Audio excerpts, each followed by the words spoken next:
Hello everyone, I am Sarthak, GS faculty at Abhipedia. Today we will be going through the MCQs of the previous year questions of US UPSC EPFO exam as well as the civil services exam conducted by UPSC. These are questions from economics only. ठीक है, these are very important questions, somewhat basic yet very important in concept wise and everything. Okay, so let's dive into the questions. See the first question. What it does ask, open market operations of RBI refer to buying and selling of. ये क्या पूछ रहा है आपसे? ये open market operations के बारे में पूछ रहे हैं आपसे. ठीक है, कि what does open market operations is. ठीक है, आरबीआई हमारी मॉनेटरी पॉलिसी को कंट्रोल करता है. ठीक है, RBI controls the monetary policy. ठीक है, it makes the monetary policy. ठीक है, और उसके थ्रू क्या करता है? बेसिकली वो क्या टारगेट होता है मॉनेटरी पॉलिसी के through? Controlling the supply of money. Money supply को कंट्रोल करता है वो. ठीक है, कंट्रोलिंग मनी सप्लाई. यस और नो? ठीक है, किसका काम है ये? आरबीआई का. ठीक है, और वो कैसे अचीव करता है उसको monetary policy? How does it do that? ठीक है, RBI has tools to do for performing that function. ठीक है, it have two tools, quantitative and qualitative. ठीक है, कुछ टूल्स हैं जो क्वांटिटी की बेसिस पे काम कर रहे हैं, कुछ क्वालिटी पे. क्वांटिटी पे कौन कौन से हैं? Like OMO is one of that. ठीक है, ओएमओ, सीआरआर, एसएलआर. ठीक है, repo rate, reverse repo rate. ठीक है, ओके. अभी हमारे क्वेश्चन में कौन सा पूछा हुआ है? ओएमओ. यस और नो? तो ओएमओ के थ्रू वो क्या अचीव करना चाह रहे हैं? बेसिकली ये मैंने क्यों बताया कि ओएमओ के थ्रू ऑब्जेक्टिव क्या है? ऑब्जेक्टिव है मनी सप्लाई को कंट्रोल करना. आ रही बात समझ में? मॉनेटरी पॉलिसी का टूल है. ऑब्जेक्टिव क्या है? ओएमओ के थ्रू अचीव क्या करना चाह रहे हैं? मनी सप्लाई को कंट्रोल करना. हाउ? अगर मार्केट में मनी सप्लाई ज़्यादा है तो मार्केट मनी सप्लाई को डिक्रीज करेंगे. मनी सप्लाई अगर कम है तो मार्केट में मनी सप्लाई इंक्रीज करेंगे. आरबीआई का ये ऑब्जेक्टिव होगा. ठीक है, अब ओएमओ के through how does it do that? ठीक है, how does it do that? ठीक है,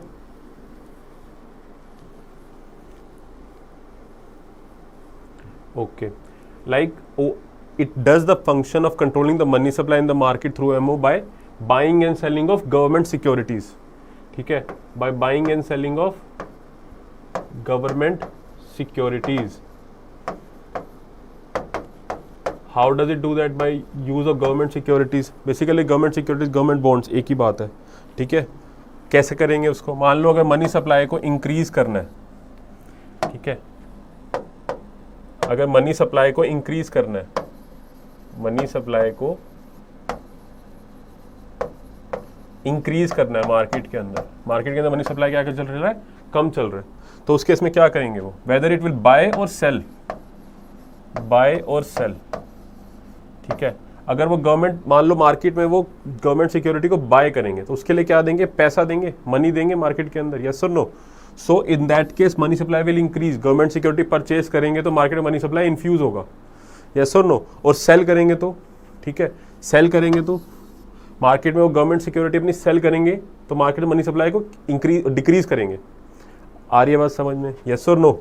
ठीक है, बाइंग एंड सेलिंग. तो मार्केट में अगर मनी सप्लाई को इंक्रीज करना है तो गवर्नमेंट सिक्योरिटी को बाय करेंगे. यस और नो? गवर्नमेंट सिक्योरिटी उनसे ली.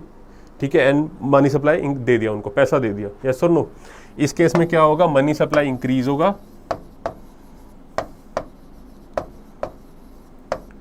ठीक है, और इस केस में क्या होगा? मनी सप्लाई डिक्रीज होगा.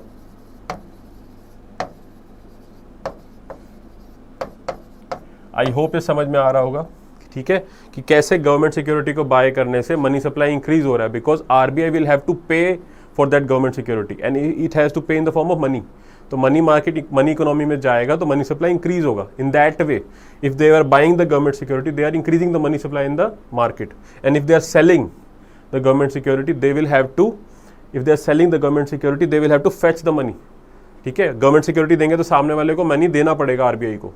तो वहाँ से इकोनॉमी में से पैसा कम होगा, मनी सप्लाई डिक्रीज होगा. ठीक है, and then who all can participate in OMO, who all can participate in these operations. ठीक है, these are called as primary dealers. Primary dealers जिनको आरबीआई लाइसेंस देता है. ठीक है, प्राइमरी डीलर्स होते हैं जो आरबीआई से गवर्नमेंट सिक्योरिटी परचेज करते हैं. इनको आरबीआई लाइसेंस देगा। आ रही बात समझ में? यस और नो? सो हमारे क्वेश्चन पे अगर हम जाएं तो क्या आंसर होगा इसका? Easy question. Open market operations of RBI refer to buying and selling of government bonds. आ रही है बात समझ में? आंसर क्या होगा इसका? डी। चलो next question. All the goods which are scarce and limited in supply are called. ठीक है, all the goods which are scarce and limited in supply are called. Answer क्या होगा इसका? Economic goods. ठीक है, जोन से भी goods which are scarce very कम है क्वांटिटी में और लिमिटेड है सप्लाई में, ठीक है, these are called as economic goods. Luxury goods कौन से होंगे? लाइक जो लग्जरी दे रहे हैं, लाइक मर्सिडीज, BMW गाड़ी, आईफोन्स, ठीक है, जो हर कोई अफोर्ड नहीं कर सकता, ठीक है, जिनकी डिमांड ज़्यादा होता है, प्राइस के साथ इनकी डिमांड ही बढ़ती है, ठीक है, लग्जरी गुड्स में वो आएंगे। Expensive goods, as such types of goods हमारी इकोनॉमी में नहीं है, जस्ट एक क्वेश्चन बनाने के लिए डाल दिया था एग्जाम में करने। एक्सपेंसिव गुड्स जो महंगे गुड्स हैं, simple. Capital goods, capital goods कौन से होंगे? कैपिटल गुड्स वो वाले गुड्स होंगे जो फर्दर आपकी एसेट्स को इंक्रीज करेंगे, लायबिलिटी एसेट दोनों बढ़ते हैं, जो फ्यूचर में आपके एसेट्स इंक्रीज करेंगे। इनिशियली इन पर इन्वेस्टमेंट होती है, लाइक इंफ्रास्ट्रक्चर के ऊपर, ये वाले जो गुड्स हैं, ठीक है, जो इंफ्रास्ट्रक्चर बिल्ड करने में हेल्प कर रहे हैं, इनिशियली उन पर इन्वेस्टमेंट है बट रिटर्न बड़ा आएगा। तो अगर हमारे क्वेश्चन का आंसर हम देखें, all the goods which are scarce and limited in supply are called economic goods. आ रही बात समझ में? यस और नो? ठीक है, चलो next question. Foreign currency which has the tendency of quick migration is called as. ठीक है, very easy question yet very important question. ठीक है, foreign currency which has the tendency of quick migration. Basically इस question के अंदर आपको दो चीजें हैं, FDI और FPI। ठीक है, क्वेश्चन आपसे FPI के बारे में पूछ रहा है, ठीक है, लेकिन आपको FDI और FPI में डिफरेंस पता होना चाहिए। देखो FDI और FPI की जो डेफिनेशन है, सबसे इंपॉर्टेंट जो डिफरेंस है इनका एग्जाम पॉइंट ऑफ व्यू से, वो है द लिमिट ऑफ इन्वेस्टमेंट, कितनी लिमिट तक अलाउड है। Like FPI it has to be less than 10%। अगर इन्वेस्टमेंट जो है वो आपकी 10% से लेस है, that will be called as FPI, simple and plain definition. FDI more than 10%, ये तो होगी परसेंटेज की टर्म्स में, मोर देन 10%। ठीक है, बट जो और डिफरेंसेस क्या है, लाइक FDI क्या होता है? FDI होता है किसी सेक्टर में पर्टिकुलर डेवलपमेंट के लिए उसकी, ठीक है, वो लाइक जस्ट सिर्फ इन रिटर्न ऑन इन्वेस्टमेंट के लिए नहीं इन्वेस्ट हो रहा, उसके अंदर सेक्टरल डेवलपमेंट की बात भी हो रही है, जिस भी सेक्टर में लगा रहे हैं, लाइक एजुकेशन के अंदर लगा रहे हैं, तो एजुकेशन की डेवलपमेंट, एजुकेशन सेक्टर की डेवलपमेंट के लिए हो रही है। वेयर एज FPI ये सिर्फ रिटर्न ऑन इन्वेस्टमेंट के लिए होता है कि बंदे ने इन्वेस्ट किया, उनको जहाँ पे ज़्यादा रिटर्न मिलेगा they will invest their only. ठीक है, तभी क्या होगा, जैसे ही मान लो किसी इन्वेस्टर ने इंडिया के अंदर FPI इन्वेस्ट कर रखा है, कल को उसी दिन उनको पता लगे कि US के अंदर इन्वेस्टमेंट करने पे ज़्यादा रिटर्न मिल रहा है, so he will quickly migrate from India to US where he is getting higher returns. ठीक है, तो हमारे क्वेश्चन का क्या आंसर होगा? Foreign currency which has the tendency of quick migration is called at hot currency. FPI को hot currency बोला जाता है बिकॉज बहुत हॉट है, कभी भी कहीं भी मूव कर सकती है, गर्म चीज़ होती है ना, फटाफट क्विकली माइग्रेट करती हैं। यस और नो? इसको हेलीकॉप्टर मनी भी कहते हैं। ठीक है, हेलीकॉप्टर मनी, ठीक है, बिकॉज बहुत इजीली मूव कर सकते हैं ये चीज़ें, ये बहुत जल्दी, जहाँ पे ज़्यादा रिटर्न मिलेगा वहीं मूव कर जाएंगे, तो हॉट करेंसी उसको बोलेंगे। ठीक है, आ रही बात समझ में? ठीक है, इतने सारे पैसे के अंदर मूव करना, इसको फ्लाइट ऑफ कैपिटल भी बोला जाता है। एनीवेज, चलो नेक्स्ट क्वेश्चन। आई होप ये 3 क्वेश्चन क्लियर होंगे अब तक। ठीक है, okay. In India disguise unemployment is seen in which sector? ठीक है, in India disguise unemployment is seen in which sector? अब यहाँ पर क्या पूछा? Disguise unemployment. पहले तो होता क्या डिसगाइज अनएम्प्लॉयमेंट? ठीक है, डिसगाइज का मीनिंग क्या होता है? सबसे पहली बात, व्हाट डज डिसगाइज मीन? ठीक है, इसका मतलब होता है छुपा हुआ। अगर आपको लिटरली इसका मीनिंग बताएं तो हिडन, मास्क्ड। ठीक है, डिसगाइज का मीनिंग होता है हिडन, जो नेकेड आई से विजिबल नहीं होता बट एग्जिस्ट कर रहा होता है। ठीक है, तो डिसगाइज अनएम्प्लॉयमेंट क्या है? कि ऐसी अनएम्प्लॉयमेंट जो दिख नहीं रही। ठीक है, फॉर एग्जाम्पल एक पीस ऑफ लैंड है, ठीक है, एक पीस ऑफ लैंड है, लेट से 1 एकड़ लैंड है, ठीक है, और यहाँ पर प्रोडक्शन के लिए कितने प्लांटर्स है, कितने लेबरर्स की जरूरत, कितने फार्मर्स की ज़रूरत है, ठीक है, कितने क्रॉपर्स की ज़रूरत है, लेट से कि 10 प्लांटेशन, 10 प्लांटर्स आर नीडेड या 10 पर्सन्स आर नीडेड। ठीक है, 10 persons are needed to do the harvesting. ठीक है, बट उसके अंदर लगे कितने बंदे हुए? 15 बंदों को लगा रखा है। 15%। क्यों लगे होंगे कि लेट्स से फैमिली पीपल हैं, सारे के सारे फैमिली एक ही फैमिली से बिलोंग करते हैं, सब किसी काम में लगे हुए हैं, ज़रूरत सिर्फ 10 की थी लेकिन लगा रखे हैं 15। ठीक है, आ रही बात समझ में? तो इफेक्टिवली ये जो 5 बंदे हैं they are effectively unemployed, because इन 5 की यहाँ पे ज़रूरत नहीं है, इनका कुछ आउटपुट भी नहीं आ रहा। आउटपुट तो 10 बंदे ही जनरेट करने इसकी ज़रूरत है, बाकी 5 का तो कोई आउटपुट ही नहीं आ रहा। यस और नो? आ रही बात समझ में? ठीक है, तो this is the example of disguise unemployment. ठीक है, इसीलिए इसको मार्जिनल प्रोडक्टिविटी भी इसकी जीरो होगी, क्योंकि 10 से ऊपर की ज़रूरत ही नहीं है। बाकी जो 5 हैं they are not getting anything return. ठीक है, यहीं अगर वो किसी और जगह एम्प्लॉयड होते तो ज़्यादा रिटर्न मिल रहा होता उनको, यहाँ से तो कुछ भी नहीं मिल रहा उनको। आउटपुट तो 10 बंदे जो का ही निकलेगा वहाँ से। आ रही बात समझ में? इस वे में अनएम्प्लॉयड है वो। तो क्या एग्जाम्पल आया, ऐसा क्या समझ में आया आपको डिस्गाइज अनएम्प्लॉयमेंट से? ऐसी अनएम्प्लॉयमेंट जो दिखती नहीं बट होती है। ठीक है, मार्जिनल प्रोडक्टिविटी भी क्या होगी इस केस में? जीरो। ठीक है, तो आंसर क्या होगा इसका? Agriculture sector. और ये कहाँ देखी जाती है? एग्रीकल्चर सेक्टर में सबसे ज़्यादा देखी जाएगी। एग्जाम्पल में देखा ना, फार्म लैंड है, ठीक है, वहीं पर देखी जाती है। इंडिया के अंदर बहुत बड़े लेवल पे एग्जिस्ट करती है डिस्गाइज अनएम्प्लॉयमेंट। ठीक है, आंसर क्या होगा इसका? बी। चलो नेक्स्ट क्वेश्चन, एंजल्स लॉ। ठीक है, Engel's law states the relationship between. ठीक है, अब इसमें एंजल्स लॉ का क्या मीनिंग है? ठीक है, एंजल्स लॉ बताता है कि जैसे जैसे आपकी इनकम बढ़ती है, ठीक है, जैसे जैसे आपकी इनकम बढ़ेगी, ठीक है, आपकी डिमांड भी बढ़ती है। मतलब लाइक अभी आप अगर 20,000 कमा रहे हो, ठीक है, तो आप कम चीज़ें, तो आप मान लो कुछ चीज़ें अफोर्ड नहीं कर पा रहे। लेट्स से आपने आईफोन लेना है, लेकिन अगर आप 20,000 ही कमा रहे हो तो you will not be able to afford that. But जैसे आपकी सैलरी बढ़ेगी तो आप आईफोन जैसे प्रोडक्ट डिमांड करना स्टार्ट कर दोगे। यस और नो? नॉर्मल सी गल है, हमारी जैसे सैलरी बढ़ती है तो हम महंगी चीज़ें डिमांड और ऊपर वाली चीज़ें डिमांड करना स्टार्ट कर देते हैं। ठीक है, तो यही एंजल्स लॉ इसी को बताता है। ठीक है, पहला अगर आप देखो, quantity demanded in the price of commodity, ये क्या है? ये simple law of demand curve है, जनरल इस लॉ ऑफ डिमांड कर्व है ये। बट हमारे क्वेश्चन का आंसर क्या होगा? डी। जो पहली ऑप्शन आपको दिख रही है इसमें क्या है कि मान लो सिंपली क्या होता है, जैसे चीज़ें महंगी होती चली जाती हैं उसकी डिमांड कम होती है, जनरली ये होता है। लेकिन जब आपकी सैलरी बढ़ती है, जो हमारे क्वेश्चन ने पूछा हुआ एंजल्स लॉ, वो क्या बताता है? जैसे जैसे आपकी इनकम बढ़ती है, इनकम के साथ साथ ज़्यादा आपकी डिमांड भी इंक्रीज होनी स्टार्ट हो जाती है, because now you are able to afford the things. मतलब आपका एक्सपेंडिचर ही बढ़ जाएगा कहीं ना कहीं।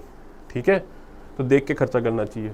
एनीवेज, समझ में आया एंजल्स लॉ का क्या मीनिंग है? Quantity demanded and the income of consumers, इनके भी जो रिलेशनशिप बताएगा वो डायरेक्ट रिलेशनशिप बताते हैं वो। ठीक है, ओके। Now next question. ठीक है, ये सिविल्स का अपना एक प्रीवियस ईयर क्वेश्चन है, बहुत इंपॉर्टेंट क्वेश्चन है, बहुत अच्छा क्वेश्चन है। With reference to Indian economy consider the following statements. First, if the inflation is too high, RBI is likely to buy government securities. Okay, we'll see. If the rupee is rapidly depreciating, RBI is likely to sell dollars in the market. Okay, we'll see. Third, if the interest rate in the USA or European Union were to fall, that is likely to induce RBI to buy dollars. Okay, चलो एक एक करके देखते हैं। पहला option, if the inflation is too high, RBI is likely to buy government securities. Inflation too high का मतलब क्या है कि मार्केट में मनी सप्लाई क्या है? ज़्यादा है, तो आरबीआई क्या करेगा? अभी पहले क्वेश्चन में ओएमओ में भी यही देखा था हमने। आरबीआई उस केस में क्या करेगा? आरबीआई का टारगेट होगा मनी सप्लाई को डिक्रीज करना। यस और नो? तो गवर्नमेंट सिक्योरिटी, ठीक है, गवर्नमेंट सिक्योरिटी अगर वो सेल करेगा, ठीक है, if the RBI will sell the government security, तो मार्केट से मनी सप्लाई क्या होगा? डिक्रीज होगा। उनसे गवर्नमेंट सिक्योरिटी सेल करेगा अगर वो। यस और नो? क्योंकि बिकॉज सामने वाले बंदे उनको पैसे देंगे। ठीक है, if the inflation is too high, तो अब इन्फ्लेशन हाई है तो इस केस में क्या होगा? RBI will likely to sell the government security rather than buying government securities. आई बात समझ में? अगर बाय करेगा तो RBI will rather increase the money supply, opposite effect पड़ेगा, इन्फ्लेशन और बढ़ेगी उस केस में, क्योंकि मनी सप्लाई इंक्रीज हो जाएगा। तो पहला ऑप्शन क्या हो गया? गलत। जैसे ही आपका पहला ऑप्शन रॉन्ग होता है, अगर हम ऑप्शन पे जंप करें, आंसर तुम्हारा आ जाएगा बी। ठीक है, answer will be B, because first is incorrect. हमें क्या बताना है? करेक्ट बताना है। आंसर तो आ जाएगा बी। बट क्वेश्चन को दोनों स्टेटमेंट फिर भी इंपॉर्टेंट है, we will do that also. If the rupee is rapidly depreciating, RBI is likely to sell dollars in the market. ठीक है, अगर रुपी क्या हो रहा है? डेप्रिशिएट हो रहा है। डेप्रिशिएट होने का मतलब क्या हो रहा है? मार्केट में क्या हो रहा है? रुपी की जो क्वांटिटी है वो बढ़ रही है। यस और नो? ये रुपी डॉलर का इक्विलिब्रियम देखते हैं हमेशा हम। ठीक है, रुपी डॉलर का इक्विलिब्रियम देखा जाता है। ठीक है, करेंसी एक्सचेंज में हम देख पढ़ते हैं, ठीक है, we see in the currency exchange rate system how things work. हमें आरबीआई को क्या टारगेट होता है, आरबीआई हैज का टारगेट होता है कि ये इक्विलिब्रियम को मेंटेन करके रखें। किसका इक्विलिब्रियम, रुपी डॉलर का, ठीक है। जब करेंसी अगर अपनी रुपी डेप्रिशिएट होती है इसका मतलब क्या होता है कि रुपी जो है, quantity of rupees increasing in the market, ठीक है, तो हमारा जो इक्विलिब्रियम है इस साइड मूव करना शुरू स्टार्ट कर देता है।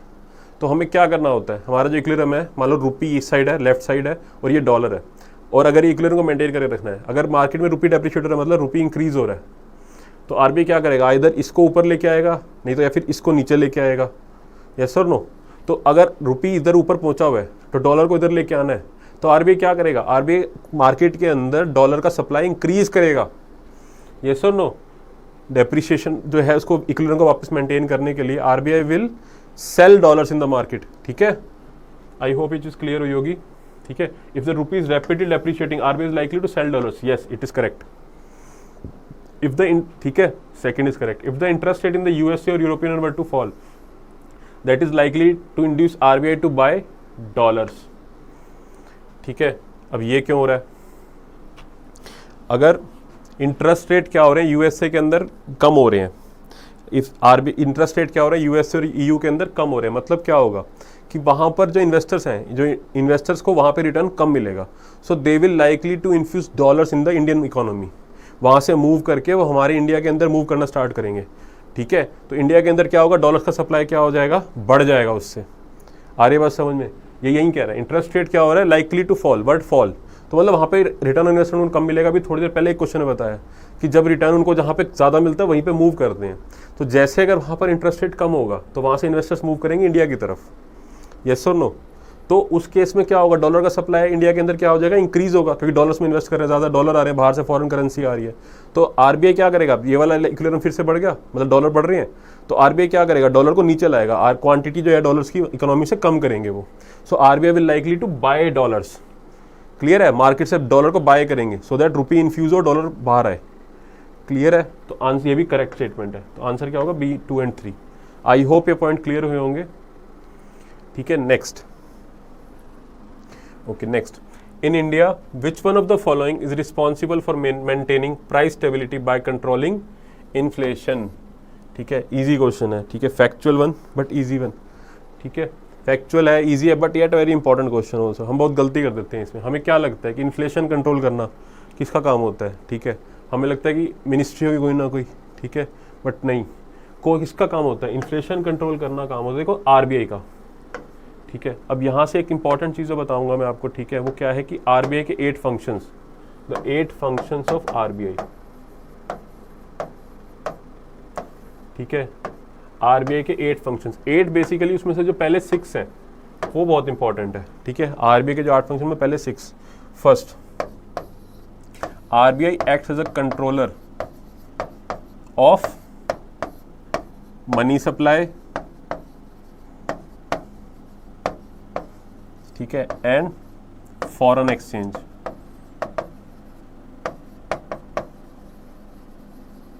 अभी फॉरेन एक्सचेंज वाले कौन से एक्ट से उनको पावर मिली है, FEMA, foreign exchange management authority, ठीक है, तभी आरबीआई कर पा रहा है वो सारा कुछ, ठीक है, वो डॉलर्स को बाय करना और सेल करना, ठीक है। मनी सप्लाई, मनी सप्लाई कहाँ से, आरबीआई एक्ट के अंदर,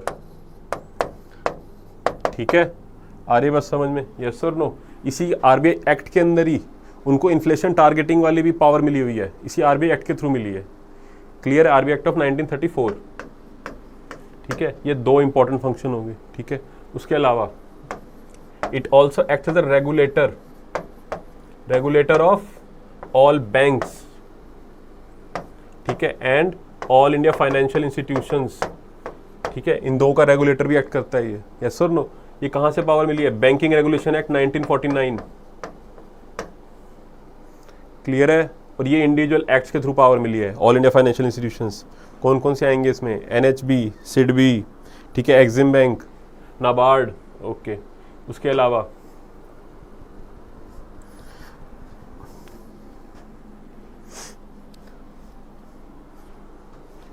ओके, चलो बाकी भी है, बट वो आगे जैसे जैसे उसकी क्वेश्चंस आएंगे we will deal with that.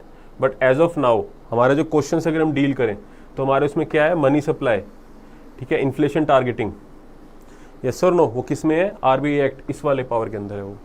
I hope आपको ये क्लियर हुआ होगा, ठीक है, ओके। सो हमारे क्वेश्चन का क्या आंसर होगा, in India which one of the following responsible for maintaining price stability by controlling inflation, reserve bank of India. आया हुआ समझ में, ठीक है, okay. Next, the money multiplier in an economy increases with which one of the following, ठीक है, this is an important concept, ठीक है। यहाँ पर हमें क्या कंसेप्ट पूछा हुआ है, मनी मल्टीप्लायर पूछा हुआ है आपसे, ठीक है, मनी मल्टीप्लायर,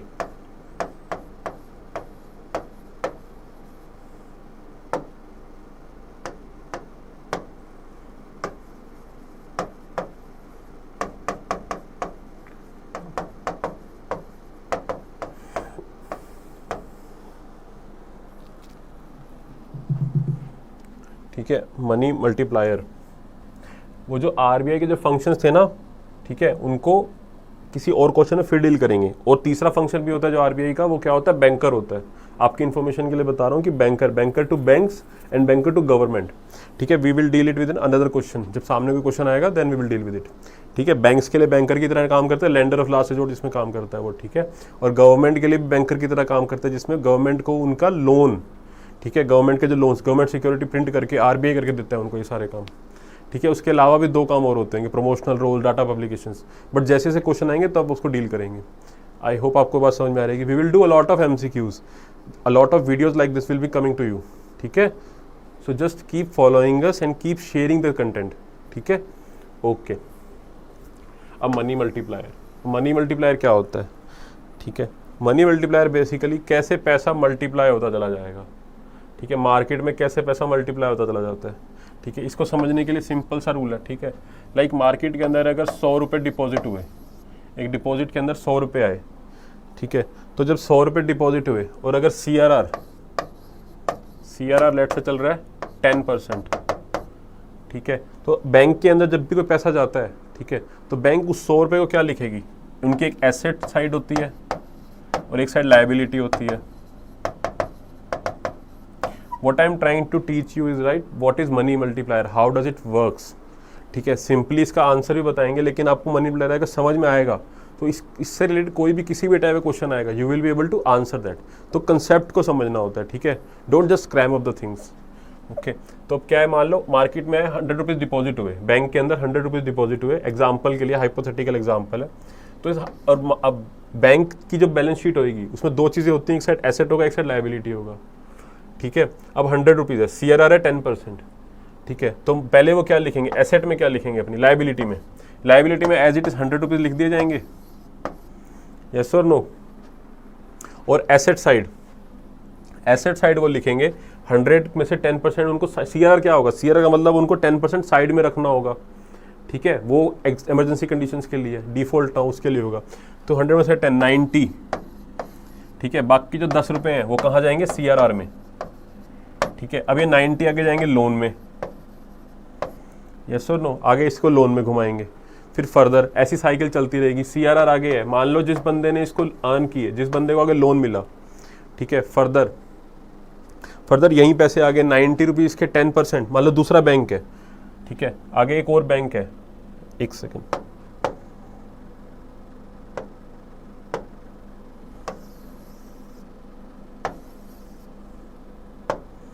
ठीक है। अब ये जो लोन का जो पैसा है 90 रुपीज़, ये आगे बैंक 2, ठीक है, लेट से बैंक 2, ठीक है। अब सीआरआर 10% है वहाँ पर भी, ठीक है। अब जिस बंदे को लोन मिला, ठीक है, आगे उस बिजनेसमैन ने किसी ने लोन लिया बेसिकली, ठीक है, उन्होंने पैसे वगैरह अर्न करे, उन्होंने आगे वो स्पेंड कर दिए किसी के ऊपर, ठीक है। तो एग्जाम्पल के लिए हाइपोथेटिकली यही 90 रुपीज़ आगे इकोनॉमी में घूमे, फिर ये 90 रुपीज़ फिर से एज अ डिपॉजिट बैंक 2 में जाएंगे, ठीक है। तो वहाँ पर एसेट साइड में, ठीक है, इस 90 का 10%, 90 आगे जा रहा है ना, ठीक है, 90 रुपीज़ ही आगे इकोनॉमी में गए, ठीक है, थ्रू वेरियस रूट्स। एक बंदे ने लोन लिया, उसने स्पेंड करे, ठीक है, आ रही बात समझ में, फिर घूम के वहीं पैसा फिर आगे बैंक में जाएगा, किसी ना किसी ने अर्न करे, कि जिसने अर्न करे प्रॉफिट में, जिसने अर्न करे वो बंदा अपना बैंक में जाकर डिपॉजिट करेगा। लेट से उसने दूसरे बैंक में डिपॉजिट करे वो 90 रुपीज़, तो उस 90 में से जो 10% सीआरआर है, तो कितना एसेट साइड लिखेगा आरबीआई, ओ सॉरी सेकंड बैंक, 90 का 10% माइनस करो 9 तो 81 इधर, ठीक है। और लाइबिलिटी में 90 और एसेट में 81, यस और नो। अगर आप इनको ऐसे बैंक 3 बैंक 4 ऐसे न्यूमरस इनको ऐड करते चले जाओगे, ठीक है, तो यू विल फाइंड आउट कि जो 100 रुपीज़ थी इनिशियली, ठीक है, उसका एंड में जाते जाते कितना बन गया 1000 रुपीज़। ये जो एसेट साइड आप ऐड करते चले जाओगे यू विल फाइंड कि 100 का 1000 बन गया, ठीक है। अगर आपको कोई कैलकुलेशन नहीं भी समझ में आ रही तो you can ignore this, you can ignore this calculations. आपको बस इतना समझ में आना चाहिए कि लाइक इनिशियली जो 100 रुपीज़ थे वो इकोनॉमी में घूमते घूमते इन the form of digital money, like cheque book की फॉर्म में, क्योंकि आप बैंक के अंदर क्या होता है कि जब आप पैसे डिपॉजिट करते हो ऐसा नहीं होता कि आपने एक जगह से दूसरी जगह ट्रांसफर करने तो एक कोई प्रॉपर ट्रक जा रहा है आपका पैसे भर के वो लेके जा रहा है दूसरी जगह। डिजिटल मनी की फॉर्म में पैसा चल रहा होता है, बैंक मनी बेसिकली इसको बोलते हैं, ठीक है। डिजिटल मनी ना बोल के बैंक मनी की फॉर्म में पैसे जाते हैं, ठीक है। लाइक चेक बुक्स की फॉर्म में, डिमांड ड्राफ्ट्स हैं और चीज़ें होती हैं, ठीक है, कार्ड मनी होता है, ठीक है। तो इस वजह से पैसा मल्टीप्लाई होता जाता है। तो मैं आपको क्या बता रहा हूँ कि इनिशियली 100 रुपये थे, इकोनॉमी में 100 के बन गए 1000 रुपीज़। कैसे? वो फर्दर आगे एसेट साइड ऐड होती चलेगी, बढ़ती चलेगी ऐसे करते हुए, ठीक है। चेक बुक्स की फॉर्म में, बैंक मनी की फॉर्म में पैसा डबल होता चला गया। तो अब ये कितना अमाउंट इंक्रीज हुआ, 100 का 1000 बना, कितना 10x टाइम, 10 टाइम ज़्यादा। क्यों? क्योंकि CRR था 10%, ठीक है। ये डायरेक्ट रिलेशन होता है। डायरेक्ट रिलेशन क्या आया आपका कि money multiplier is inversely proportional to the reserve ratio, जैसे जैसे रिजर्व रेशियो डिक्रीज होता चला जाएगा मनी मल्टीप्लायर इंक्रीज होता चला जाएगा, मार्केट में मनी सप्लाई इंक्रीज होता चला जाएगा। आ रही बात समझ में? यस और नो, ठीक है। आई होप आपको ये चीज़ क्लियर हुई होगी, ठीक है। तो क्रक्स ये था बेसिकली, वो मैं आपको समझाने की ट्राई कर रहा था कि कैसे वर्क करता है। मनी मल्टीप्लायर इन्वर्सली प्रोपोर्शनल होता है रिजर्व रेशियो के, that is the main crux you need to remember. इसी से सिर्फ और सिर्फ इस पे डिपेंड होता है, ठीक है, रिजर्व रेशियो। और अगर मान लो मनी जो बैंकिंग हैबिट्स है लोगों की, ठीक है, अब मनी मल्टीप्लायर क्या है, लोग बैंक में जितना ज़्यादा पैसा डिपॉजिट करेंगे वहीं तो अल्टीमेटली मल्टीप्लाई होकर बढ़ेगा। अगर लोग बैंक में पैसा डिपॉजिट ही नहीं करेंगे तो मनी मल्टीप्लाई होगा ही नहीं।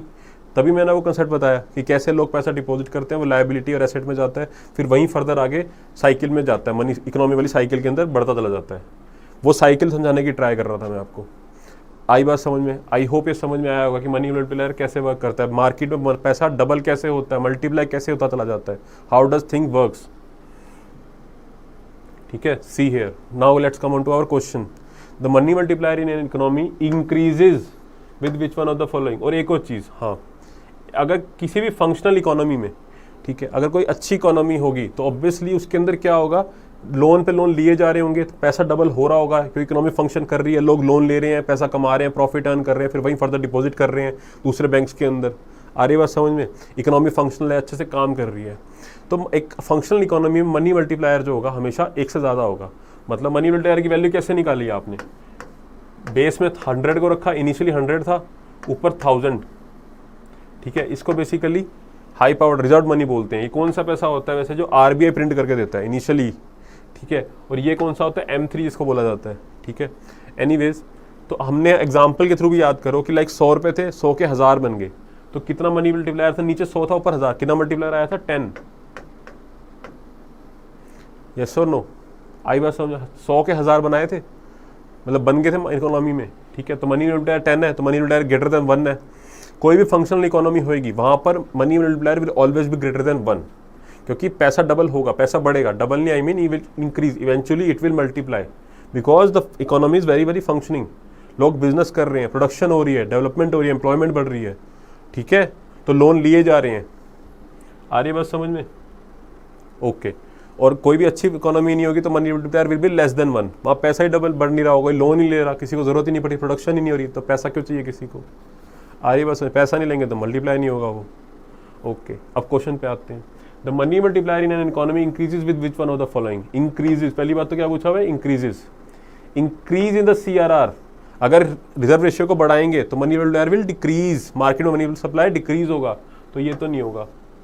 Increase in the statutory liquidity ratio, अब CRR SLR कंसेप्ट सेम होता है, बस इसके अंदर जो पैसा डिपॉजिट करके रखना होता है वो डिफरेंट होता है, ठीक है। CRR SLR में क्या डिफरेंस होता है वो किसी और क्वेश्चन पे देखेंगे, अभी मेरा क्वेश्चन वो नहीं पूछ रहा हमसे, ठीक है। बट आई होप आपको हमें फॉलो करते रहोगे, you will be able to remember these things also.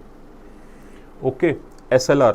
अब क्वेश्चन क्या है, increase in the statutory liquidity ratio in the banks. ठीक है, इसमें भी रॉन्ग, क्योंकि इस केस में भी क्या होगा, मनी मल्टीप्लायर आपका डिक्रीज होगा। आ रही है बात समझ में? आई होप आपको ये चीज़ क्लियर हो रही होगी। ठीक है, C, increase in the banking habit of the people. Yes, अगर लोगों की बैंकिंग हैबिट इंक्रीज होगी, मतलब लोग ज़्यादा बैंक में पैसे डिपॉजिट करेंगे, तो मनी मल्टीप्लायर क्या होगा, इंक्रीज होगा। ऑब्वियसली इकोनॉमी वर्क करेगी, जितना ज़्यादा बैंक में डिपॉजिट होगा वहीं तो आगे मल्टीप्लाई होगा। Increase in the population of the country, no, सिर्फ पॉपुलेशन बढ़ने से क्या होगा। ठीक है, जरूरी थोड़ा ना पॉपुलेशन बढ़े, पॉपुलेशन बढ़े लेकिन बैंक में पैसा डिपॉजिट ना करें, लोग इकोनॉमी में पार्टिसिपेट ही नहीं कर रहे। ठीक है, आ रही बात समझ में? तो आंसर क्या होगा इसका, सी। आई होप ये क्वेश्चन क्लियर हुआ होगा आपको। CRR SLR, CRR और SLR हम किसी और वीडियो के अंदर डिस्कस करेंगे। ठीक है, आई होप, बट आपको फंडा भी समझ में आ रहा होगा क्या बताना चाह रहा हूँ मैं। ठीक है, मनी मल्टीप्लायर आपको क्लियर हो गया होगा। CRR और SLR किसी और वीडियो में डिस्कस करेंगे। ठीक है, ऐसी वीडियोस आती रहेंगी। ठीक है, सो सजेस्ट जे करेक्टेड विद अस। ठीक है, okay, now this, try this question. With reference to Indian economy, demand pull inflation can be caused or increase by which of the following.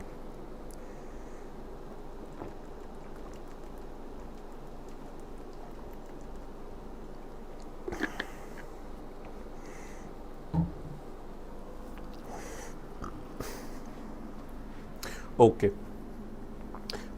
ठीक है, now let's try the question. With reference to the Indian economy, demand pull inflation can be caused or increased by which of the following. सबसे पहली बात तो देखते हैं demand pull inflation ही क्या होती है। ठीक है, let's see what is demand pull inflation. देखो, इन्फ्लेशन दो टाइप्स की होती है बेसिकली, जो ब्रॉड कैटेगराइजेशन है। वैसे तो कई सारे टाइप्स है, बट जो ब्रॉड कैटेगराइजेशन है, one is demand pull inflation,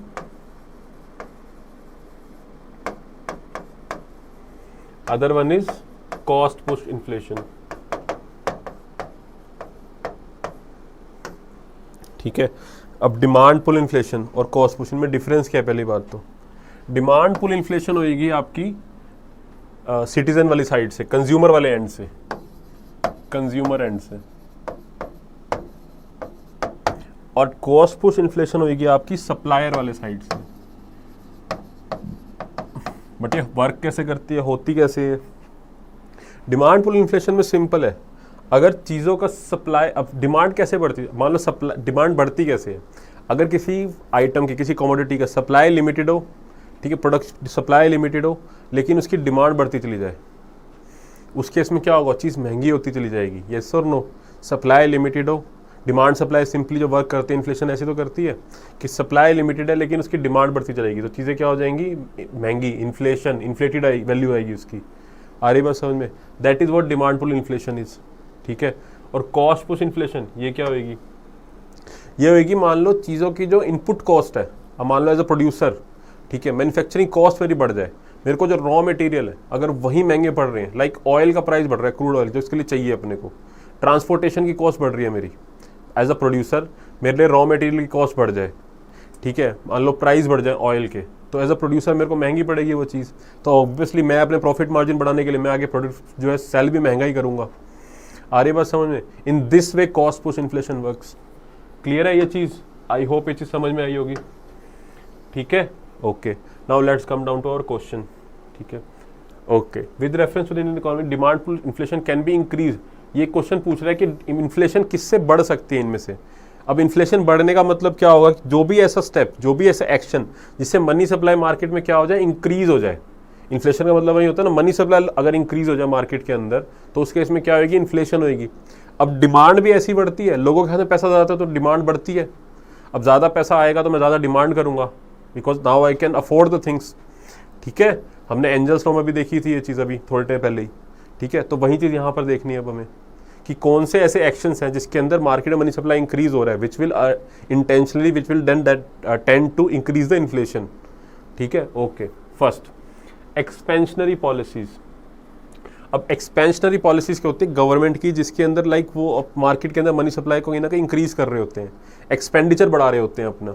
आ रही है उसमें टैक्स स्लैब वगैरह कम कर दे मान लो अपनी, और वेलफेयर एक्टिविटीज़ बढ़ा दे। लाइक किसान स्कीम है, मैं हमेशा उसी का एग्जांपल लेता हूँ। किसान स्कीम है जिसके अंदर 6,000 रुपये डायरेक्टली फार्मर्स को दिए जा रहे होते हैं, ऑलमोस्ट विदाउट मिनिमलिस्टिक कंडीशंस। ठीक है, almost no restriction is there almost, but there are certain restrictions. तो 6,000 रुपये दिए जा रहे हैं इस टाइप की वेलफेयर स्कीम। उसमें क्या होगा, मार्केट में मनी सप्लाई इंक्रीज हो रहा होगा, ठीक है। तो गवर्नमेंट की जैसे जैसे वेलफेयर एक्टिविटीज बढ़ती हैं उस केस में क्या होता है, मार्केट के अंदर के मनी सप्लाई कहीं ना कहीं इंक्रीज हो रहा होता है, डायरेक्टली नहीं बट इनडायरेक्टली जरूर हो रहा होता है, ठीक है। तो expansionary policies will tend to increase the inflation, तो this will be a correct option first, ठीक है, okay. Fiscal stimulus, fiscal stimulus भी वही है। देखो बजट जब बनता है गवर्नमेंट का क्या टारगेट होता है, गवर्नमेंट के पास दो ऑप्शन होते हैं, ठीक है। There are two things, one is fiscal consolidation,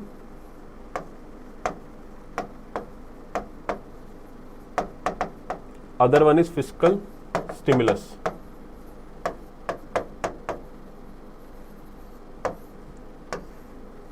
ठीक है, अब फिस्कल कंसोलिडेशन के अंदर क्या होगा, जो अपने फिस्कल है, अपनी ट्रेजरी है, गवर्नमेंट का जो पर्स है, पैसा जब पड़ा है उसको तरीके से रेगुलेट करेगी, मतलब उससे पैसा कम जाए बाहर, पैसा उसके अंदर इंक्रीज हो। बेसिकली वो क्या करेंगे, एक्सपेंडिचर जो है अपना उसको कंट्रोल करेंगे, डिक्रीज करने की ट्राई करेंगे, यस और नो, ठीक है। रेवेन्यू को बढ़ाने की ट्राई करेंगे, रेवेन्यू को बढ़ाएंगे, एक्सपेंडिचर को लोअर डाउन करेंगे, ठीक है। आ रही बात समझ में। तो इसके अंदर क्या होगा, लाइक टैक्स स्लैब्स वगैरह को क्या करेंगे, वो जो टैक्स है, ठीक है, उसको इंक्रीज करेंगे। एग्जाम्पल है ये, एग्जाम्पल के लिए बजट के अंदर टैक्स को क्या करेंगे, इंक्रीज कर देना। अब टैक्स बढ़ा देंगे तो लोगों के अंदर पैसा कम होगा और गवर्नमेंट का रेवेन्यू जनरेट इंक्रीज होता है। Fiscal stimulus on the rather, fiscal stimulus is the opposite step of that, ठीक है। इसके अंदर क्या हो रहा होगा, फिस्कल स्टिमुलस के अंदर क्या हो रहा होगा कि मार्केट में मनी सप्लाई को इंक्रीज करने की अटेम्प्ट होगा, ठीक है। तो एक्सपेंडिचर उसमें बढ़ेगा, टैक्स स्लैब्स क्या होंगी, यहाँ पर टैक्स स्लैब क्या होंगी, डिक्रीज। क्लियर है, आ रही है बात समझ में, ठीक है। तो अब फिस्कल स्टिमुलस के अंदर इन्फ्लेशन क्या होगी, बढ़ेगी, मार्केट मनी सप्लाई क्या होगा, इंक्रीज होगा, ठीक है। तो ये ऑप्शन भी क्या हो गया अपना, correct, this is also correct, ठीक है, ओके।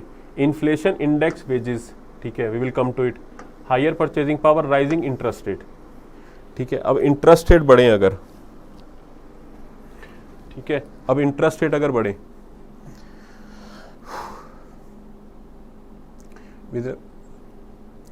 इंटरेस्ट रेट बढ़ने का मतलब क्या है कि जो बैंक है, ठीक है, जो बैंक है वो अपने इंटरेस्ट रेट अगर बढ़ाएंगे तो लोन क्या लिए जाएंगे, आपके ज़्यादा लिए जाएंगे, आपसे कम लिए जाएंगे। आ रही है बात समझ में क्या बता रहा हूँ मैं। बेसिकली ये इंटरेस्ट रेट क्या होते हैं आपके, रिटर्न ऑन इन्वेस्टमेंट वाले, ये होते हैं रिटर्न ऑन इन्वेस्टमेंट। मतलब अगर इंटरेस्ट रेट ज़्यादा है तो ज़्यादा इन्वेस्टमेंट आएगी, ठीक है। आ रही है बात समझ में, तो ज़्यादा रिटर्न इन्वेस्टमेंट आएगी, उसके अंदर पैसा मार्केट के अंदर इन्फ्यूज होगा, ज़्यादा पैसा इन्फ्यूज होगा। It will also tend to increase the inflation, ठीक है, it will also tend to increase the inflation. तो 1, 2 एंड 5 कौन कौन से ऑप्शन है ऐसे जहाँ पर ये 1, 2 एंड 5 है, ठीक है। Will come down to C and D, ठीक है। अब हायर परचेजिंग पावर,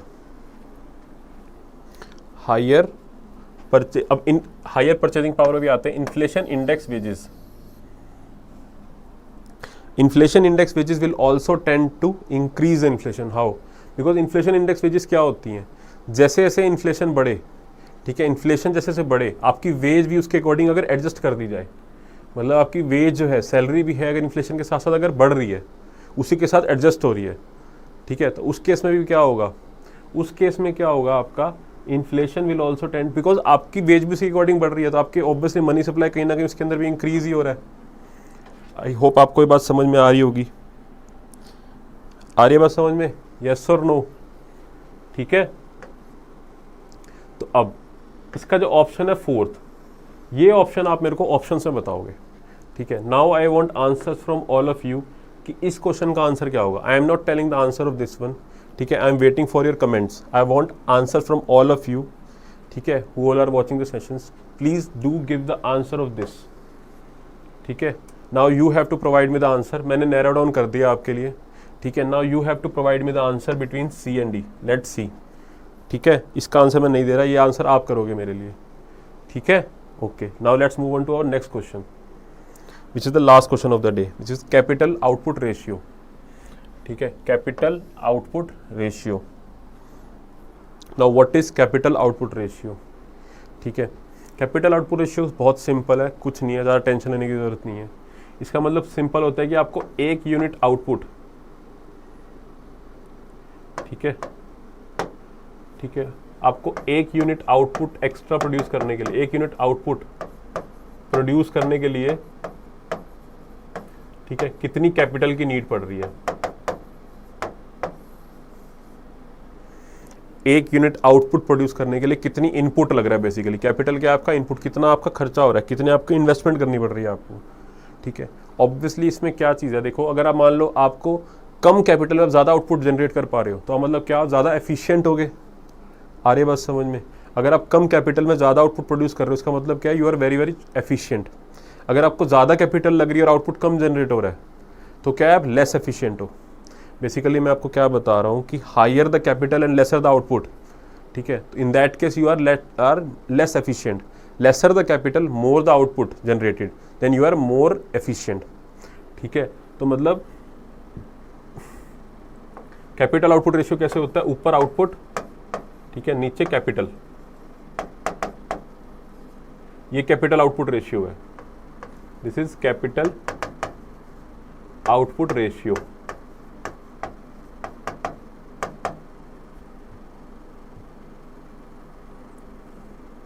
ठीक है, तो अगर आपकी कैपिटल कम है और आउटपुट ज़्यादा है, ठीक है, तो आपका क्या ज़्यादा एफिशिएंट है, मतलब higher the capital output ratio, ठीक है, higher the capital output ratio lesser will be your production, ठीक है।